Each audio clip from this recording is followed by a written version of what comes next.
So many people we get into touch every day, and many of them say that they don't have any problem. I find that they have little problem everywhere in life. That is why they are seeking a friend with whom to confide with, and they start talking because they need some validation of whatever they are doing. They are very defiant despite desolation. So I call that group as defiant despite desolation. Desolation means you have been unappreciated, ridiculed, ignored, sidelined, all that stuff, and now you are doing that to others. And what is the result?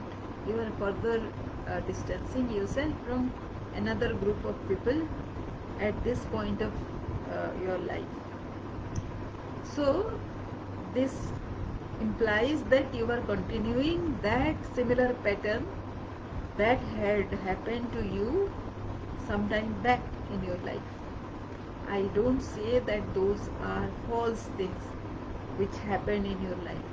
Those might be very true, and yes, real for you also.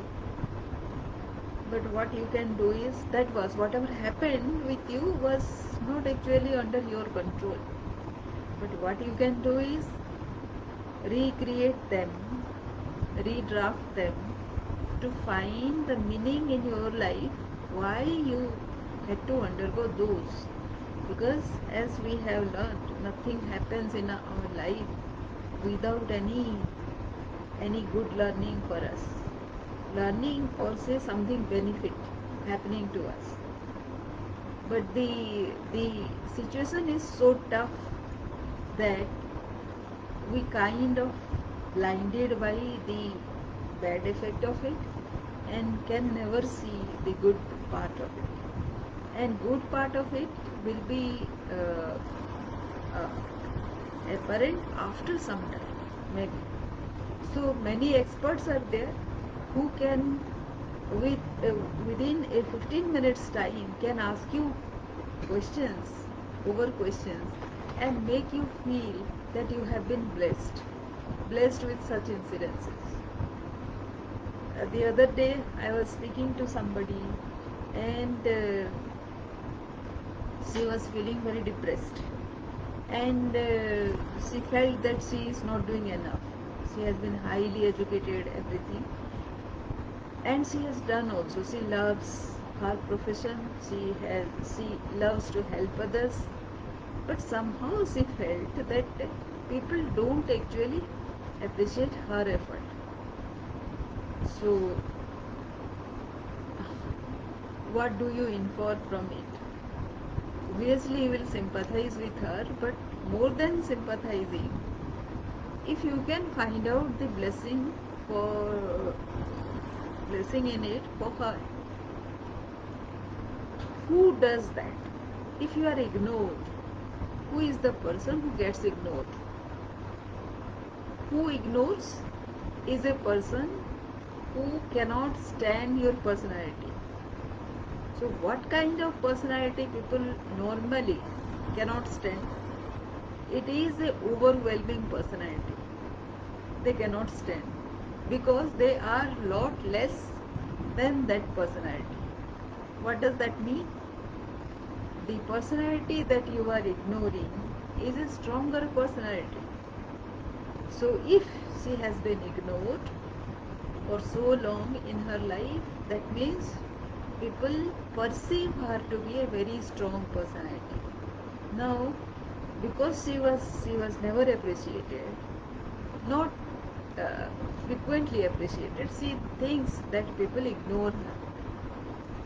But she never realized that she is a strong personality as well.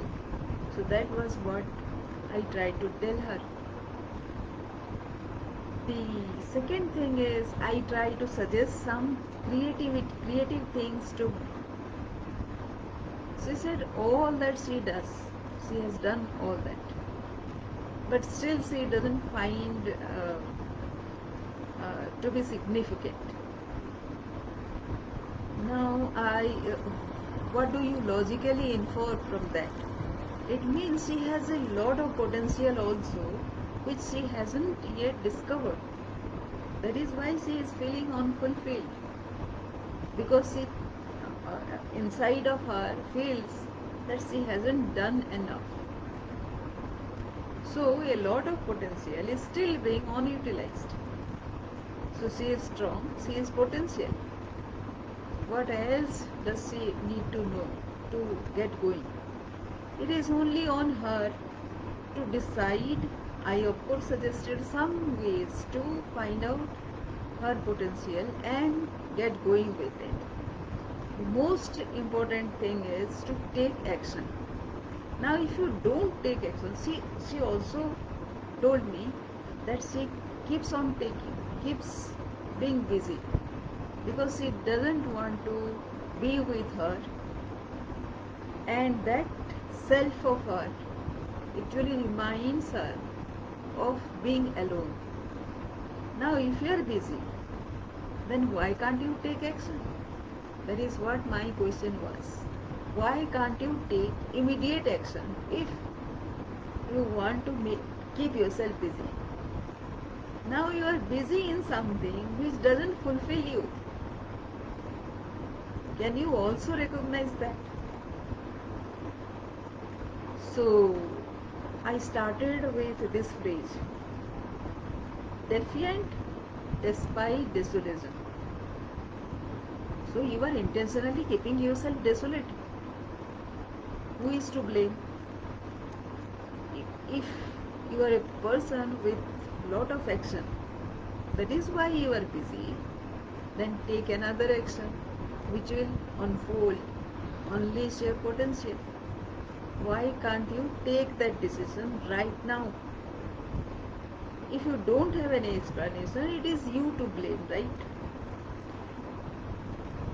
Another example, another of my client, after 1 year of continuing with her, and I did small correction in everything wherever she was suffering, she still couldn't adopt anything that I said. Why? Because she has been defiant of being right. Although she never could make a positive outcome of whatever action she took, she couldn't see the value of whatever I was seeing. So if a person cannot see anything wrong with their action, you cannot correct them. The second part of this is whether there is an intention at all of being corrected to get out of that circumstance, that mindset, that victim mindset.